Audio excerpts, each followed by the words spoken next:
Ici, au marché de Petit Paris, dans le 3e arrondissement de Libreville, les bagagistes communément appelés chargeurs sont actifs depuis 6 heures du matin à la recherche d'un client. Autant que nous sommes, on se retrouve ici, sinon 6h30. 6h30, pourquoi? Parce qu'on reçoit d'abord les tout premiers commerçants, donc des gens qui ont des magasins dans le marché. Nous sommes dans le parquage des véhicules, on fait aussi dans le chargement, y compris la sécurité du marché qui contribue. Un métier dont la pratique nécessite l'amélioration des conditions et surtout la reconnaissance des autorités.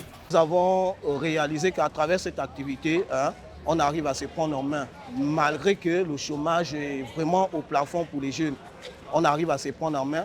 Et ce qu'on souhaite du chef de l'État, vraiment, Dieu merci, les choses ont changé. Et on constate même sur le terrain que les choses changent.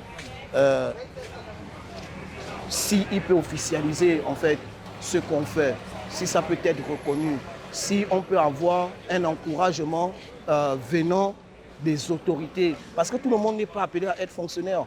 Loin du bruit du marché et des bousculades entre taximens et clients, place à une autre forme de démarchage, lui aussi indispensable.